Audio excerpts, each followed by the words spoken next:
Showtime.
Thank you, everybody, for joining us. I know a few other attendees might trickle in this morning. Real quickly, my name is Kristen Strom with Common Sense Institute. And for those of you who might not be familiar with Common Sense Institute, we are a nonpartisan free enterprise think tank, and we focus on the most pressing issues that are facing Coloradans and try and see what the impacts to solving those issues might be in terms of jobs and the economy. Since 2020, we've actually been teaming up with EPIC, calling attention to the She Session that really devastated women across the country during the pandemic. I want to especially thank Nicole Reel with EPIC for being such a leading voice on the issue we're going to discuss today for our state.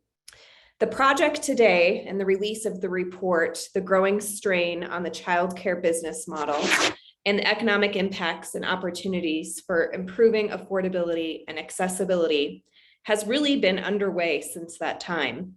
The project's been in the works for over a year, and we're thrilled to partner again with EPIC on the work.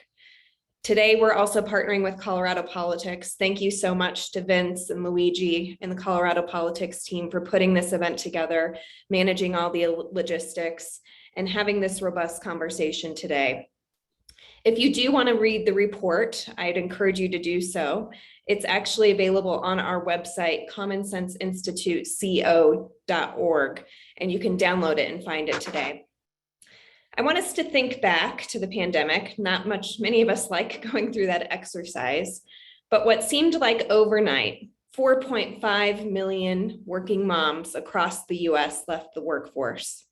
Suddenly, moms and dads had to figure out how to work, maybe be a teacher, and run a child care facility. I struggled. We all struggled. There is no greater stress for a working parent than finding a child care solution that fits the needs of your family. If something falls through, your life is upended really quickly. As a mom of four, I know that reality all too well. I know that I cannot be productive, contribute, flourish in my job without good childcare support. All working moms and dads struggle with this on an ongoing basis. And what we found since the pandemic is we have recovered somewhat. It's great news, but there's still more work to be done. In CSI's latest jobs report, we found that over 43,000 women are still sidelined from the workforce since the pandemic in Colorado. We also know that a lot of childcare facilities closed during the pandemic. We are down across the state over 425 facilities. To put that in perspective, that is a gap of about 95,000 children that need care that families can't get. And to top it off, Colorado has the 8th highest childcare in the nation. On average, families in Colorado are spending nearly 20% of their income on childcare costs. I want everybody to know this is not sustainable. You all know that. There's no way that we can have a healthy, vibrant, flourishing economy and state unless we come up with bold solutions towards this problem. We are in the urgent need for reform, and I'm thrilled today to have experts across the state engaging in the discussion, because I do believe that there's real opportunity moving forward. I'd now like to turn it over to Luigi Del Puerto, who's going to kick this off. As the editor of Colorado Politics and the Denver Gazette, Luigi has his finger on the pulse of issues that matter most in Colorado. He was formerly with the Arizona Capital Times. He also knows all there is to know about Arizona, which is really good news for CSI since we just expanded there. But that's just one of the reasons we're always thrilled to have him moderate our event. Luigi has a special brand of wisdom. If you've ever followed him on Twitter, you know that he is a husband and a father, and he often passes along the wise words of his kiddo. Earlier this summer, he dispensed this pearl: kiddo, there are two kinds of parents in the world. There's a mom who knows just what to do, Luigi responded, and kiddo. And we all have our flaws, Dad, but I still love you. I loved that one. Today, Luigi will help us shed light on the issues surrounding childcare in Colorado and the challenges families across the state are facing. Luigi, thanks so much for joining us and leading us through this conversation. And thanks to your kiddo too. Thank you, Christine. I will make sure that he knows about it. And thank you, everybody. Good morning and welcome to Colorado Conversation on affordable and accessible childcare for our state's workforce. As Christine noted, this forum is brought to you by Colorado Politics, which is your most comprehensive source for political news and analysis, and the Denver Gazette, which is, of course, an interactive source for breaking news, sports, weather, business, and entertainment. We value objectivity, the search for truth, and we're not afraid to pursue accountability journalism. I also want to thank our partners again for making this program happen. The Common Sense Institute, which, as Christine noted, is a nonpartisan research organization dedicated to the protection and promotion of Colorado's economy. CSI is at the forefront of important discussions about the future of free enterprise in our state and aims to have an impact on the issues that matter most to us. I also want to thank EPIC, founded 13 years ago by a group of business executives. EPIC serves as the business community's nonpartisan voice for early childhood, working to develop infrastructure and advance policies that build the workforce of tomorrow while supporting the workforce of today. And we have a great panel this morning. But before then, I just want to note to our audience, we would like to solicit your engagement and your input. If you want to ask questions, please do so via the Q&A box or the chat box. We're going to try to get to as many of them toward the end of the program. So please don't hesitate to go ahead and ask your questions. I forgot to mention that Christine is the president and CEO of Common Sense Institute. Thank you again. As I mentioned, we have a great panel this morning. Joining us is Tony Espinoza, the Vice President of Business Development at Community Hospital in Grand Junction. In addition to her role at Community Hospital, Tony also teaches as an adjunct faculty member in the Kinesiology Department at Colorado Mesa University. She served 2 terms on the Grand Junction Parks and Recreation Advisory Board, 3 terms on the Colorado Mesa University Alumni Board. She serves as chair of the Greater Grand Junction Sports Commission and the chair for the Strive Board. Tony, thank you for joining us this morning. Good morning. Thanks for having me. Also joining us this morning is Representative Colin Larson, who is a member of the General Assembly representing House District 22. Is that correct, Representative Larson? That's House District 22, right?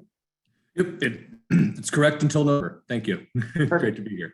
Representative Larson has been serving South Jefferson County since 2019. He is a small business owner. He started his business from the ground up, facing the same challenges that business owners across the metro area face, all while creating a community asset for the residents of his district. Representative, thank you for joining us this morning.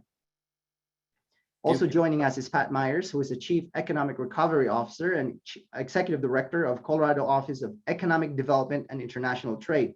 In March 2021, Pat was appointed by the governor as the Executive Director of the office and as the Chief Economic Recovery Officer of the state. He previously served or is serving on the commissioning committee for the USS Colorado Board of Advisors for Quest Hospitality Ventures, as a trustee for the University of California Hastings Foundation, the Downtown Denver Partnership Board, the Advisory Board of the Pillsbury Institute for Hospitality and Entrepreneurship, and as an HB Meek Executive in Residence at Cornell University School of Hotel Administration, the University of Colorado Boulder Parent Leadership Society Board, and as a trustee for the University of Colorado Foundation. Pat also served in the U.S. Navy Submarine Service. Pat, thank you for your service and thank you for joining us this morning. Thanks. That was too long, but thank you. Thank you. Also joining us is Colin Stewart, who is the owner and operator of STEM Childcare. Colin is the founder and CEO of STEM Childcare, an educational startup focused on offering a center-based STEM curriculum to infants, toddlers, and preschoolers. He earned an undergraduate degree from Princeton University, MPH from Columbia University, and an MBA from Dartmouth College, and has worked for Goldman Sachs, Citigroup, United Healthcare, DaVita as an investment banker and leader of revenue generating business units. Colin, thank you for joining us this morning. Happy to be here.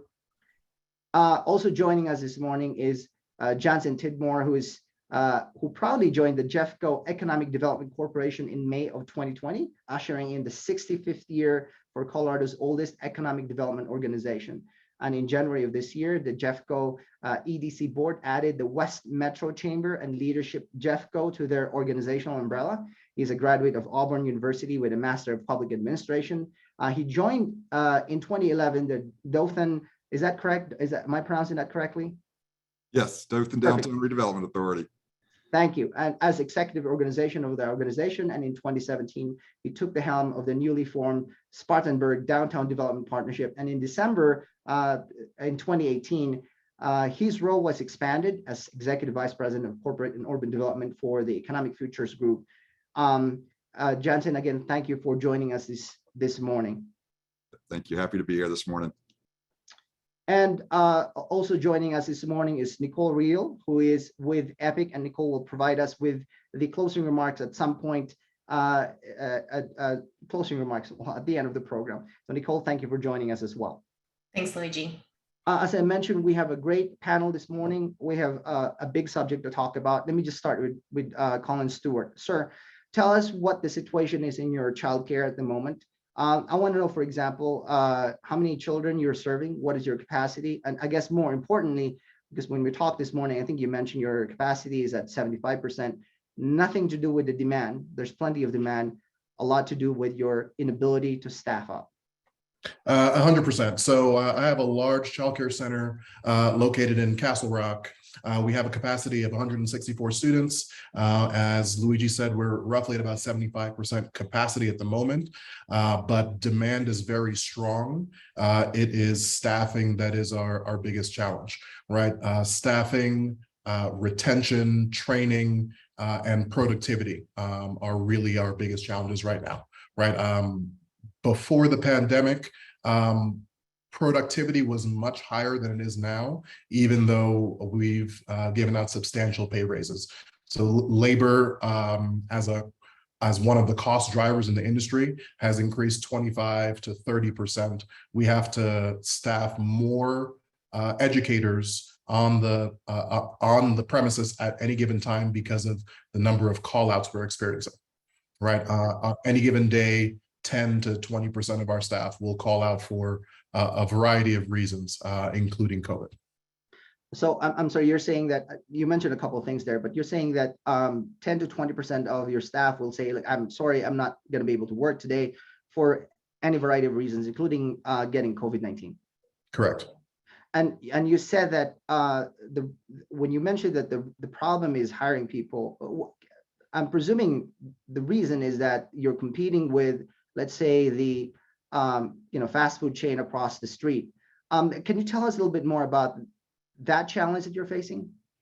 Sure, absolutely. So before the pandemic, our average wage was in the $15 to $17 range, which was above what the fast food operators in the industry are paying. Now our average wage is north of $20 an hour, but McDonald's, KFC, Chick-fil-A, everybody's paying $20+ an hour, right? So there are more jobs than there are employees looking for jobs.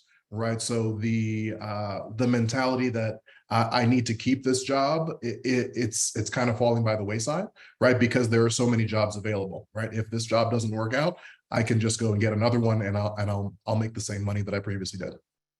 Thank you. And Pat, I want to bring you into the discussion, sir. Is this a situation that Colin and his childcare company is facing? Is this endemic across the state? All the industries are facing this problem. Can you flesh that out a little bit in terms of the childcare industry, and which other industries may be facing similar staffing challenges?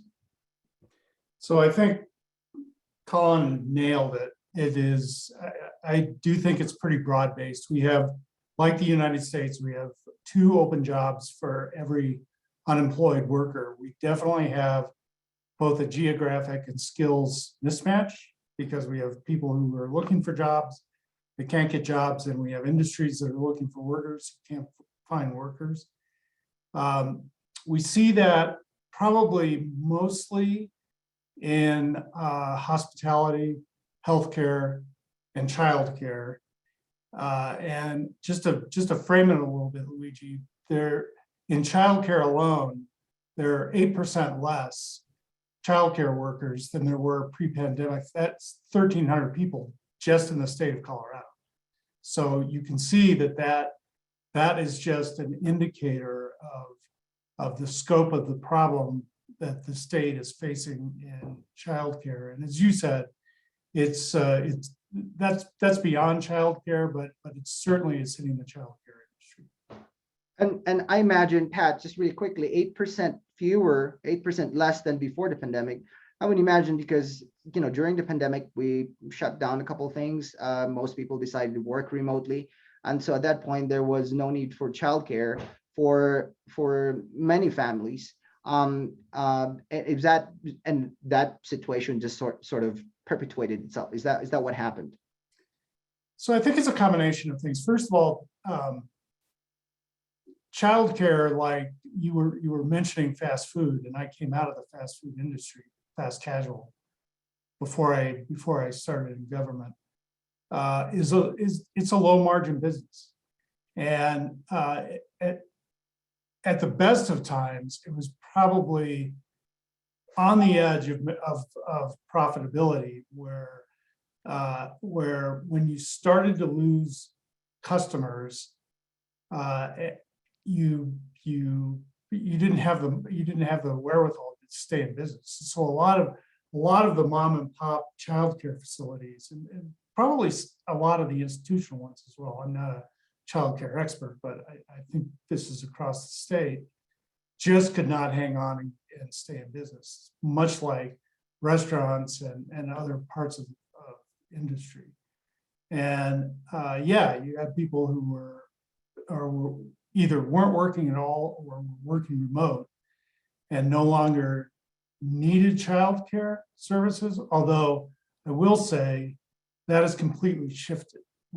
Our labor force participation rate for women is significantly less than for men. And we think one of the predominant factors in that is the lack of childcare. And so it's definitely a problem, but I think you're right. I think that the clients weren't there anymore, and so the facilities shut down. Yeah, Tony, I want to ask you, because you're working in a hospital in a rural area. And obviously you serve families and employees with unique and immediate needs for childcare. And I'm wondering, what does childcare access and affordability look like in Grand Junction, for example? And I'm also wondering from the point of view of your hospital, what you're doing to help address this challenge.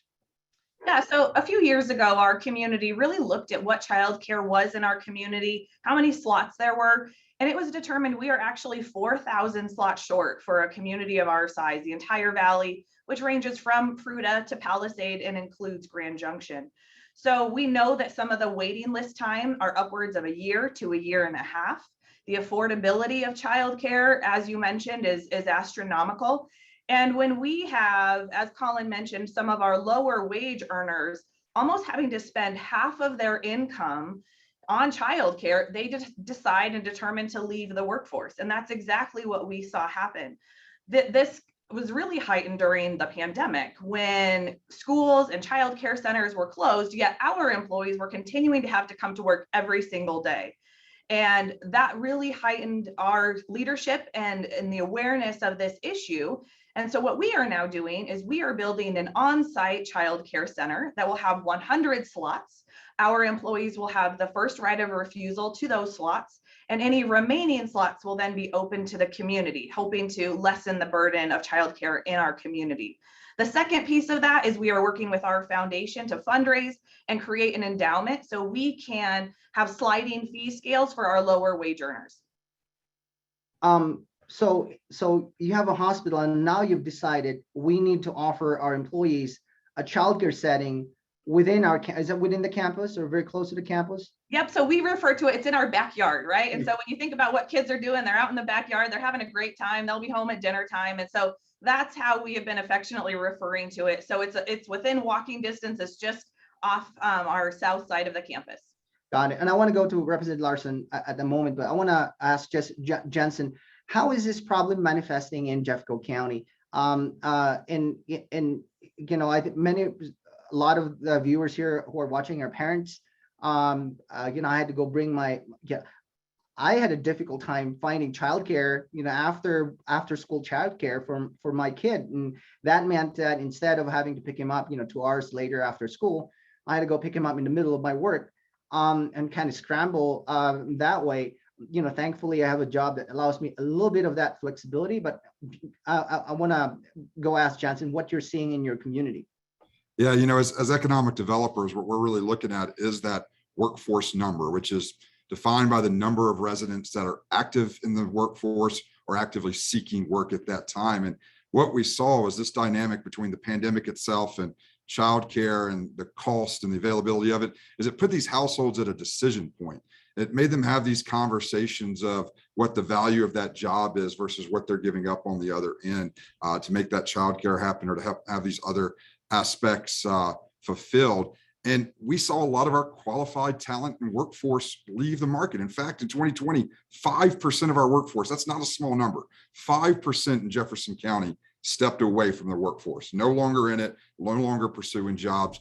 We know, and you saw some of those numbers earlier, that was heavily weighted towards females that left that workforce. And while some of that's coming back, it's not coming back at the same scale of our population growth and what we should have in that workforce. And when you've got a statewide unemployment at 3.5% and Jeffco's sitting at 2.7% as of May, losing that talent and those minds and those that are willfully stepping aside due to something like childcare impacts our ability to create more jobs and bring in more companies. And it's a challenge. It's a real challenge for us locally.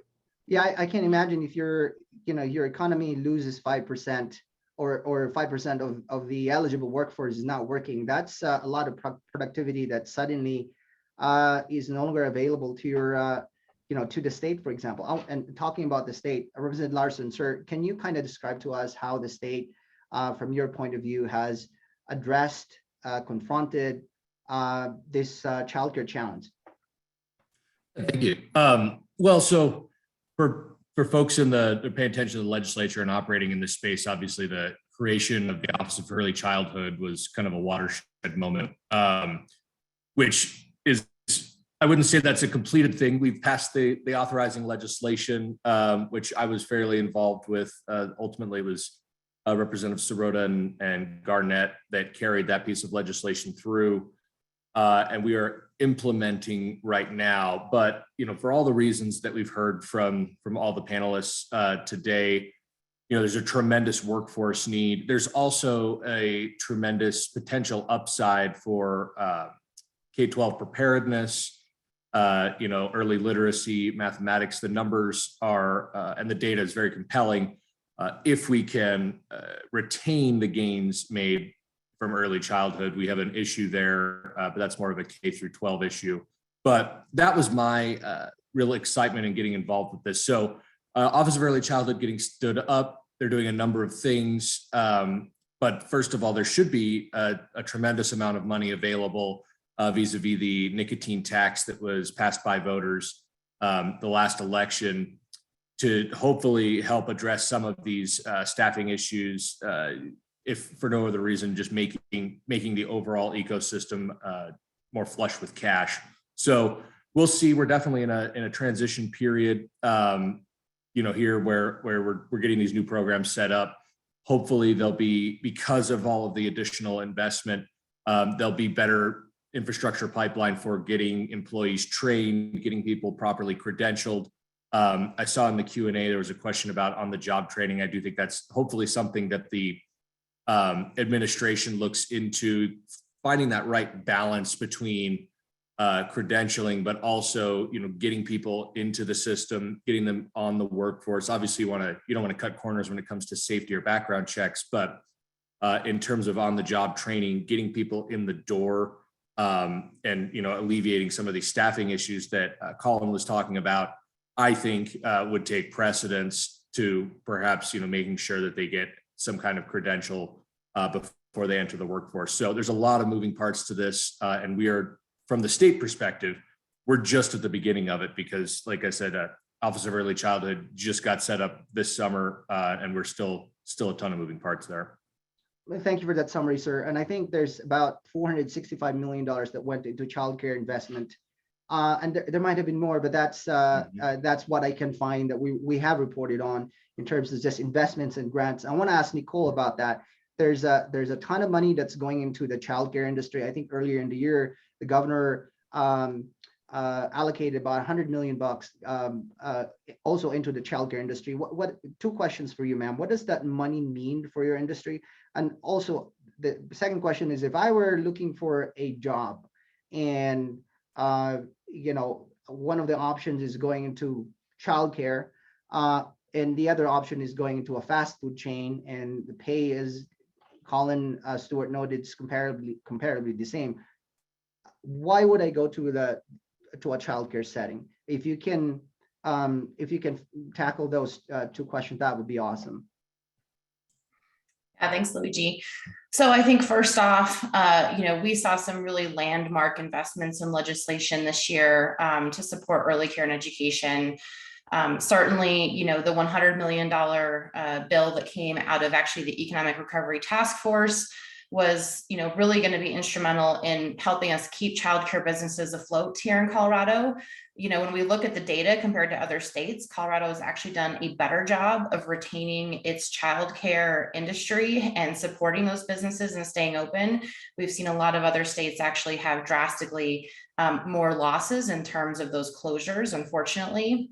So of course, some of that funding actually went to more immediate relief for those businesses, but it also invested funds into areas where we can, for example, support the development of childcare facilities across the state and make sure that as we have perhaps new entrepreneurs or existing ones who need to expand or start new locations, they have access to those capital funds. We made an investment as a state in supporting what we would call family, friend, and neighbor, or informal care providers, recognizing that oftentimes families really work with their neighbors or family members or friends to provide care. And we wanted to make sure that those individuals also had access to resources and health and safety trainings and things like that as well. So I think lots of great work happening in Colorado. We made strides towards supporting the operating costs of childcare businesses as well. Representative Dylan Roberts, who's actually on the call today, helped us run a bill to create a property tax exemption for nonprofit childcare businesses as well. So some great work there. I think what people also need to recognize is that being an early childhood educator, which I have been, I've worked in the classroom as an early childhood teacher myself. It's an important job. You know, brain development is at its height in the first 5 years of life. And so these are individuals who are having tremendous impact on children's development and really their future career trajectories, because, you know, those experiences are going to shape who they become and what they do in the future. So it's an important job. People oftentimes, we hope, go into this industry because they love what they do. But when I was an early childhood teacher, I couldn't pay my rent. I couldn't pay my bills that I had coming in. And ultimately I did leave, you know, that job. And luckily I'm still working in early childhood in some facet, but that happens very often. It's difficult for people who maybe are perfect for the job, who love the job, to stay in that position and actually have a livable wage and be able to be economically self-sufficient themselves.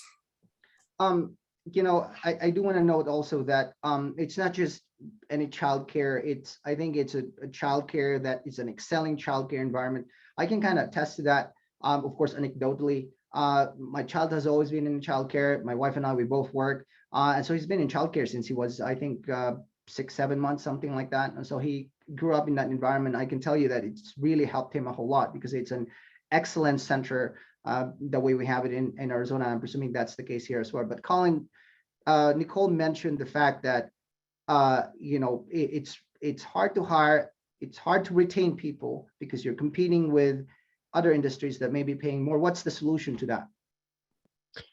That is a great question, right? I mean, we've tried to take a holistic view of educator compensation. We provide a lot of training. We pay for a lot of our teachers' credentials. And, you know, we do things like pay above market salaries. We have top tier medical, dental, vision, life insurance, short-term, long-term disability plans, paid time off, and year-end performance bonuses. But, you know, we can't say that we've solved the retention conundrum. And just give us an idea for an entry level childcare provider. What is the how much are we looking at in terms of pay range? So entry level without experience, so probably a teaching assistant, anywhere from $15 to $17 an hour. Lead teachers that are qualified to run a classroom, anywhere from $18 to $23 an hour. Got it. And Jensen, I want to ask you, sir, how you know when you're talking about employers, and you're looking at this problem that we have right now, I'm wondering from your end, what can employers do? First of all, to better accommodate, you know, their staffers, their employers with young children struggling to find childcare. I know Tawny mentioned that in her hospital, they just decided to create a childcare center, and I know that that's not, you know, necessarily possible or feasible for most or many employers. So, you know, as we've kind of led to here, it's a complicated problem. I've led the finances for my church's childcare in the past, and I can tell you firsthand, there's a high cost to providing service, and you have to be able to cover that cost. And you want teachers paid a good wage, and you want your kids to have a quality education, and you know, all of these things. The math for this model is just broken. And so one of the things when I look at our employers and we have this conversation, I think we've got to align our expectations and what we expect. Because when you look at your K through 12 system, you know, there's a tax incentive for that. There's a tax that's going to offset that. There is nothing to offset this early childhood. And so if your company's out there and you're reviewing this math and you're saying this is becoming too hard to attract and retain employees, and I need to do something, I think we have to look at childcare as part of the benefit, because I don't think our expectations and the math align right now. And so for larger employers, they may be able to bring it on site. For smaller employers, you may be able to offset one of these other benefits you're doing with some type of stipend for this. But we have a mathematical problem when it comes to this childcare and when it comes to how we align our expectations with what we receive to get people back into the workforce.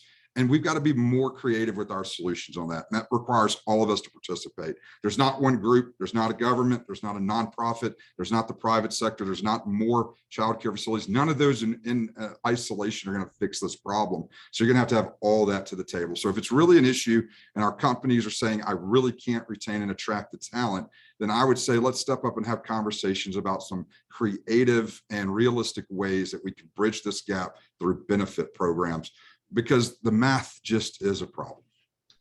Pat Johnson mentioned that the math is not working. The math is a problem.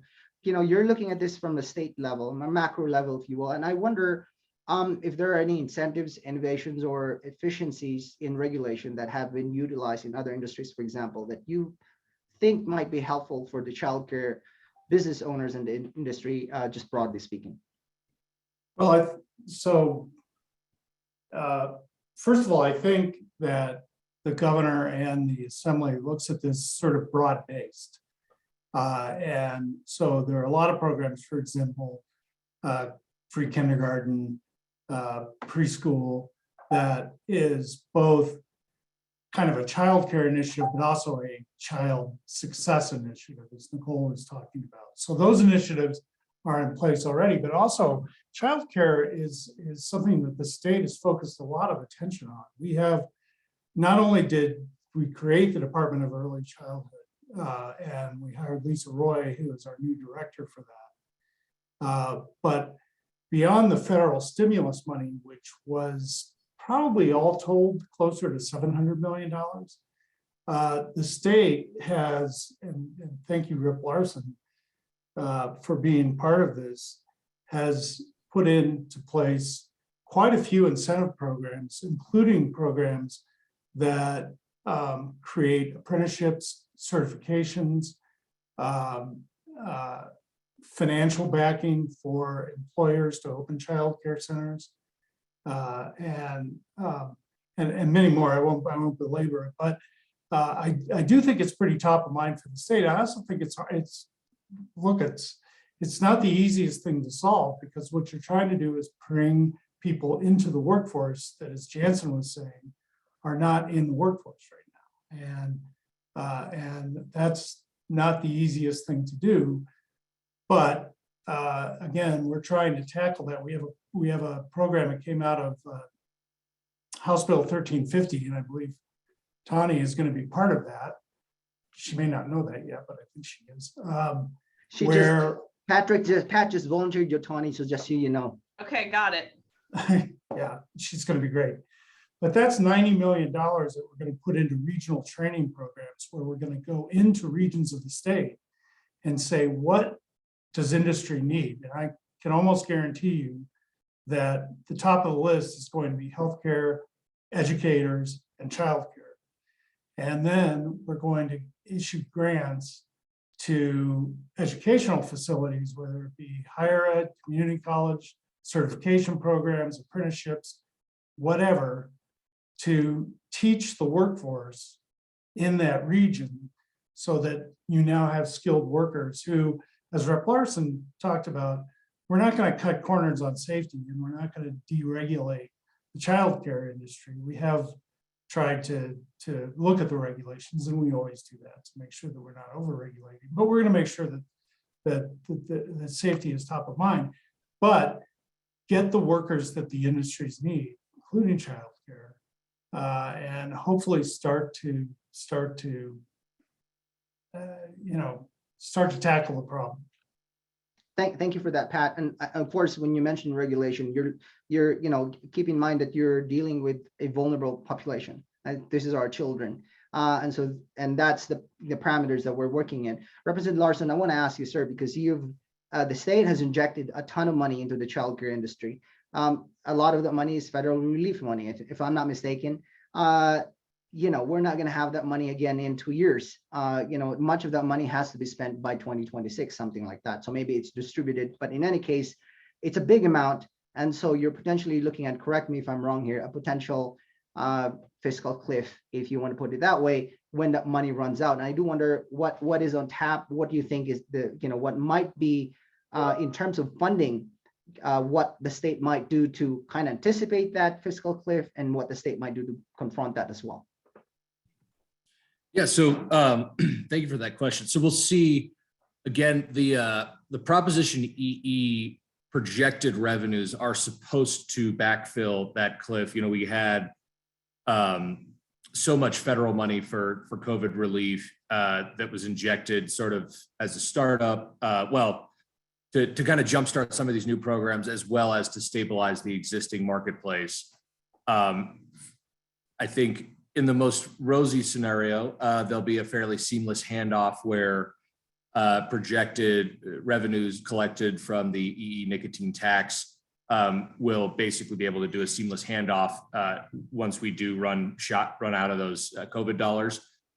Again, like all projections, we'll see how those materialize. There are also a number of, there were a couple of legislative proposals to eliminate the sale of flavored nicotine products, which again, from a health standpoint, is a policy that was worth exploring, but is directly at odds with funding the Department of Early Childhood. So I think we as a state are going to have to decide where our priorities lie there, because absent those EE revenues materializing, this will be, frankly, a spectacular failure, because there's not a dedicated revenue source of that size that could step into the breach were that to disappear. I don't know what the next legislative cycle will bring in terms of a flavor ban, but hopefully those revenues will materialize and we'll be able to continue these programs after the one-time COVID relief money dries up. Thank you for that. You know, just to note that taxing nicotine or nicotine products and then use that revenue for childcare, early childhood development, that's not an uncommon strategy. I've seen that in other states as well. Tony, I want to go to you. You created your childcare center. Has it started already? Is it operational? It has not. We just got our bids in for our general contractor, so we'll break ground hopefully in August or early September. And then when do you expect it would become operational? When you actually start, getting in the kids? So it'll be about a year build. So fall of 24 is kind of what we anticipate will be the time frame. And I do wonder, you've heard all the problems, what the problems are in terms of staffing. My wife is in the healthcare industry. I just absorbed from her just how stressed out her unit is, her hospital is. It's so difficult to find people, and attract people from out of state. But what are the strategies that you've adopted or you're adopting to staff up? Because, I can't help but think also, if you're in the same, vicinity as a childcare center as well, plus McDonald's, plus all the other industries. I mean, you keep competing with everybody. Yeah, absolutely. We're competing with the entire workforce, just as everybody else is. So by having the ability to provide on-site childcare, it will be a game changer for us when we talk about recruitment and retention. And we're already seeing that, even though the facility isn't yet open, when we are interviewing candidates from out of state or even in the area, and they hear that potential that there is an option for childcare coming, they light up, right? We know that this will be a game changer in terms of morale. Even if you don't have kids, when you're having to maybe work a double shift or a triple shift because someone else has a sick child at home, this impacts everybody in the organization. And the other piece that we are looking at is in terms of that benefit structure, like Jansen mentioned, of going back to that cafeteria type model of maybe somebody doesn't need healthcare or dental or vision or one of our other benefit options, and they can redirect those funds back into their childcare spend. So we're really trying to look at this holistically and ensure that we are working to provide solutions across the board. Thank you for that, Tony. I want to ask our audience again and remind them, please don't hesitate to send in your questions. We do want to hear from you. We want to ask you what you're thinking. We want you to engage as well. And so I want to go back to Jansen just really quickly. When you're looking at this problem, and when you mentioned that we have to be creative in terms of how we approach this, I wonder what do you mean by that? Give us an example of being creative in I think Tony's creativity in that sense is, I think just, they just decided they're going to do childcare themselves, but but for other companies, I wonder what you're seeing in terms of being creative on the ground. Yeah, I think there's probably a number of approaches. What I would say is, when I'm saying creative, it's more from how we talk about this problem. We talk about availability, we talk about cost, but then we don't really dig a little deeper. I was looking at the state average. When you look at the K through 12 system, we spend nearly $8,500 a student, and that's generated through tax dollars. But when you look through K through 12, you have a much higher scale and administrative 25, 30 per classroom. Your pre-K, these early childhood are typically 8-to-1, 8 students to 1 teacher, or 4-to-1 in the infant classes. And so that cost is going to be double or more, but yet we say it's too expensive and there's not enough of it. I think we're focusing our energy on the wrong two problems, because it costs money to pay these teachers and to have good teachers do this. And so we need to talk about how we subsidize from a private sector through a benefit model, how we make it easier rather than kind of casting the light on the child care centers themselves. Maybe I'm alone on that, but I feel like so often we want to cast the light on the child care center. Oh, the cost needs to be cheaper, or we need something to happen over here.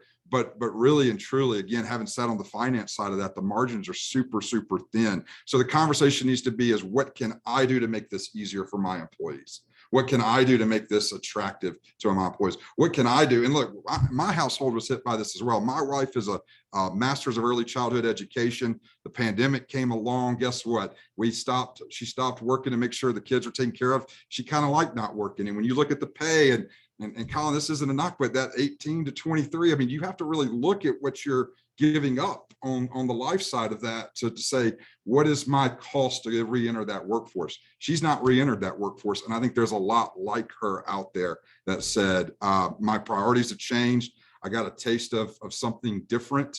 And how do we incentivize and get those individuals back into the workforce? What is that going to take? And it's not going to be one solution from one group. It's going to be a different way to frame this conversation. So it's not a creative one approach. I think that we've got to look at this differently. And we got a sneak peek at this report. And I think Kristen and the team at CSI did a great job of starting to put these numbers into better perspective. I say it quite often, it's just math. It's not to water down the topic, but the math tells you a lot. And you can't argue or get emotional about those kind of facts. And Christine, I want to ask you a question, because Johnson, talked about the difficulty of having to choose between going back into the workforce and, leaving your kids when you've had your kids for, let's say, 2 years, every day, single day, or something like that, right? I mean, those are the kinds of choices that men make, but I think, and correct me if I'm wrong, really is most especially difficult for women as well. But can you talk a little bit about that?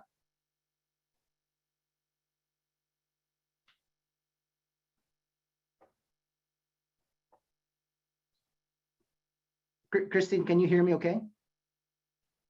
Sorry, Luigi, my sound just cut out. Will you repeat that question? Yeah, Jensen mentioned that it's really difficult for people who hadn't been in the workforce, and I guess more particularly for women, to then decide to go back into workforce, which means many things. But one of them is that you're leaving your children behind. You're leaving a very rewarding environment in which you're interacting with your kids on a daily basis, and having to go back to the workforce. And if you can talk just a little bit, just really briefly, how difficult that is. Yeah, well, Nicole and I actually started talking about this about a year and a half ago, and we spent a lot of time trying to bring light to this She Session. This was a really unique phenomenon that hit our country across every single industry. And what we found is that more women were being sidelined than men. And this was the first time that had happened. If you look at the Great Recession, 30% of the workforce that was sidelined was women. Fast forward, pandemic hits, it's now 55% of women were sidelined. And what we're seeing, especially in Colorado, is that, as Jansen just alluded to, women are just not re-entering the workforce at the same rate that men are. CSI keeps track of monthly job data, and I encourage you to visit every month to kind of check this out. But one thing that we've paid particularly close attention to is just women, especially. And then we've tried to break that down even more and look at the age range, between 18 and 45. And we've noted that moms especially have made the decision to opt out. And I think There's a lot of reasons. There's not just one reason, as Jansen alluded to, but I think childcare definitely plays a role in that. When you look at the cost, Colorado, as I mentioned in my opening remarks, has the 8th most expensive childcare in the nation. So women are looking at their career, looking at how much it costs for childcare services, and families are looking at their budgets and saying, well, does it even make sense for me to work right now? And I think as a society, what we're really at risk of, and what I've talked a lot about, is we're at risk of losing generations of progress for the working women, because we know that when women leave the workforce, they're less likely to return to the workforce. They are sidelined for promotions, sidelined for raises. That trajectory, that career path that we are seeing women kind of on, is all of a sudden lost overnight when they leave the workforce, and it makes it much harder when they reenter. So this is really why CSI has leaned in with EPIC for this report, which I'll share in the chat here in a moment. Thank you for that, Christine. I want to go to our audience questions. And again, thank you for sending those. This is a question for Colin. Do you think that the additional educational requirements required by the state are limiting your ability to get your staff up to attract the workforce?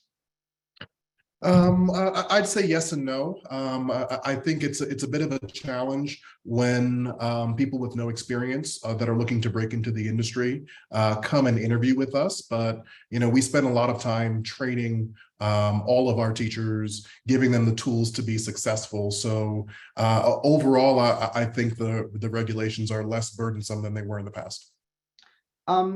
And this could be a question for Jansen or Pat. Are there other Colorado companies doing innovative things with childcare as a benefit, like Tony's doing in Grand Junction?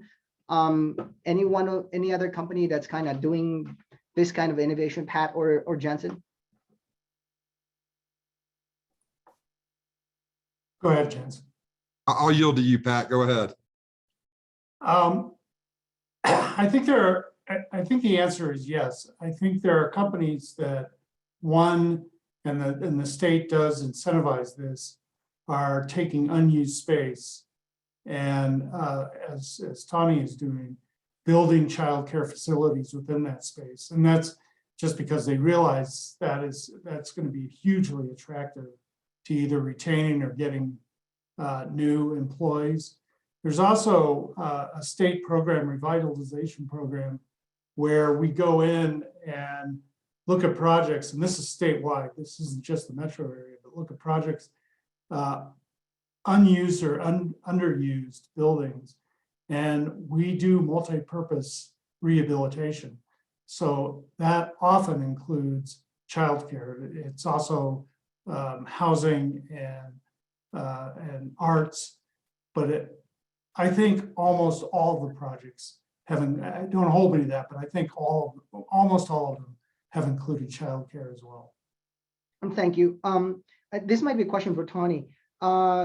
When you provide on-site childcare, which is what you're heading toward, what percentage of tuition do they generally subsidize? I guess the question is, how much lower in childcare costs would your employers expect as a result of providing on-site childcare? So we're still working through the modeling of what the rates will be in those sliding fee scales. As a hospital, we do not plan to subsidize that. That will be through the foundation, and that percentage will be somewhat small. So we don't expect to pay 100% or even 50% of childcare. And that's important because as we've gone through this modeling, we worked with EPIC and then went through their design lab process. The other piece of this is we don't want to cannibalize the market and the workforce and say that we're paying our childcare providers a higher wage, or create a bigger problem where our childcare is at such a place that other childcare providers are then closing. So we have to be on par with what the market is currently charging. Our employees will pay for that. And so what we have done is the building and the land will remain our asset, but we've gone out and we've partnered, we've selected an operator who will be running this childcare center as her business. And so she will create those profitability models and look to what those fees should be based on the market over here. Representative Larson, there has been a lot of focus on childcare and the childcare industry. And I wonder, what else do you think? I keep asking what else? I know the state is doing a whole lot already, but I do wonder, you've heard everybody on the panel. And when they mention these ideas, these challenges, I do wonder what, when you're hearing them, what's going through your mind? What, again, I'm going to ask, what else you think the state could do, should focus on in the upcoming session?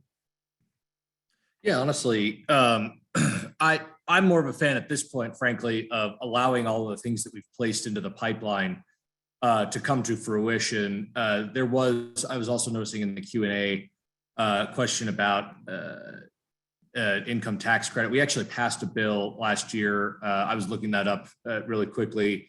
It was House Bill 1010 to provide an income tax credit to early childhood educators that meet certain income thresholds, which were set pretty high, 100,000. I remember the committee hearing rather well because I asked an honest question of, I'd love to meet the early childhood educator who makes $100,000 so they would be ineligible for this program because I don't think they exist. But again, I think there's a tendency, and certainly over perhaps the last 4 years, to pass legislation, not allow for it to be fully implemented, and then ladle more on top of that. Like I said, the Office of Early Childhood that we just instituted here is an enormous ground shift, but those programs have not hit the ground, and I don't think they've really seeped into the ecosystem. Colin and some of the folks on the call, feel free to correct me if I'm wrong, but I don't know that you felt the change on the ground yet because these programs are just getting stood up. I think we should allow for the massive changes that we've made over the last few years to hit the ground, seep in, see what those actually look like, and then make course corrections. It's my sincere hope that that's the philosophy that we take, because we do have a lot of large programs that are getting up and running, and I would hate to see course corrections and changes made before those programs are really implemented. Because I don't know that that's going to be the most effective way to go about it. And a lot of it's just going to look different, frankly, for Colin than it might look for a community-based provider who maybe isn't as focused on the early childhood, on the academic preparation. There's a whole host of different childcare models. There's that traditional home-based model that really is more just focused on childcare. Then there's something like Colin's program, which is more focused on, academic preparedness, I assume, obviously offering a childcare component, but really more of the emphasis is on academic preparedness. And that's the difficulty in this situation where there's a whole host of different providers. There's different goals of what parents are looking for, what the providers are looking for. So hopefully over the next year, we'll see how Office of Early Childhood implements on the ground. Then we can make some adjustments. If we're seeing issues with recruitment and intention, maybe we need to up the tax credit, and maybe we need to take a look at maybe some more streamlining in the administration of background checks or credentialing. But yeah, so I think it'll be a very interesting year, and hopefully next fall we can come back and look and say, okay, now that we've been on the ground for a year, these are the things that maybe aren't working as we intended. So now we'll do a legislative fix. But we'll see.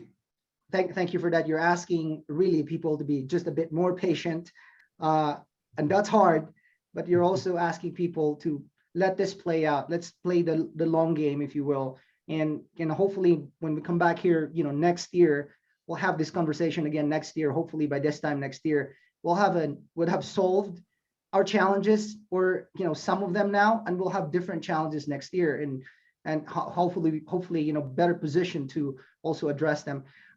We're about at an end here. I want to again introduce Nicole Reel, who is the president and CEO of EPIC. Nicole joined executives partnering to invest in children as president and CEO in September of 2019. Her experience spans across the private and nonprofit sectors, with her career beginning as an early childhood teacher at an on-site corporate childcare program. After working in the financial sector on behalf of large national home builder for several years, she returned to early childhood and supported the quality ratings and onboarding of more than 200 childcare programs, participating in the Denver Prep School program after it was authorized by Denver voters in 2006. Most recently, Nicole held the position of CEO at Denver Childhood Denver's Early Childhood Council, where she helped build a team of 35 staffers and an organizational operating budget of $5.7 million over the course of 8 years. Nicole, you have the last word, ma'am. Thank you, Luigi. And thank you so much for your outstanding moderation and support today. We really appreciate it. This was an awesome conversation. We have over 20 questions in our Q&A, and I'm sure we could talk about this for another couple of hours, but we don't have that amount of time. We do encourage you to check out the new report that was just released this morning. We weren't able to put it in the chat box, but we will send that link out to everyone via email after this event is done. So please take some time to read that. We'll have an executive summary for those of you who want the quick hit summary, and then we have a much longer read that really goes into some interesting depth and detail on the childcare business model and the finances of it. So want to just encourage everyone to really take some time and review that. Because it does answer, I think, some important questions and really digs into that math problem that Jansen mentioned, and really why we are at this significant challenge right now. So I had the opportunity to recently attend an event where Nicole Malachowski, the first US female Thunderbird pilot, left us with some advice, which was that nothing of significance is ever accomplished alone. And that is absolutely true for this event, as well as the report that was launched this morning. So I first off just want to thank our panelists for participating today. Thank you so much for taking the time out of your day, offering your expertise and sharing more about the work that's happening around the state. Thank you so much to the Gazette and Colorado Politics and Luigi for your team in being our media partners in this event. And of course, I really want to thank and acknowledge both Kristen's team at the Common Sense Institute and the EPIC team for their work on this. Everyone put in time and effort, and especially to Alexa and Alethea for the hours they put into content writing and financial scenarios for the report as well. I know that both of our organizations are really thankful for our board members and donors and other partners for their support. And in particular, EPIC is really grateful to the WEND Collective and Community First Foundation for their support of our Building Up initiative and some data collection efforts that really helped us write this report and glean some more information from this. You know, Colorado has made some great progress. We've done some amazing things here in Colorado, but we have a lot more work to do. So regardless of your industry, your role, your affiliations, I really implore each of you to get involved and help us address these challenges that we're facing. You know, you can learn more about Common Sense Institute's research and work at their website at commonsenseinstituteco.org. And of course, learn more about EPIC and how you can join other business leaders in addressing these challenges and the needs in our community at coloradoepic.org. So we hope that this was a really illuminating conversation for you. We see this as just the beginning of more conversations to come, and hope that you will continue to participate, to get involved, and share with your colleagues and others in the business community as well. If you want to connect, you know where to find us, and we hope that everyone has an excellent day. Thank you again, Luigi. And thank you, Nicole. And before I let you go, if you can kindly follow the Denver Gazette on Twitter and Colorado Politics on Twitter, Facebook and LinkedIn. We are there. And again, I want to thank everybody. Christine, thank you for your time. Colin, thank you for your time, sir. Tony, Nicole, Jensen, Pat, thank you for your time. Representative Larson, thank you for your time. And with that, I would say, I'm going to say goodbye and enjoy the rest of your day, and I'll see you soon. Thank you. Thanks, everybody.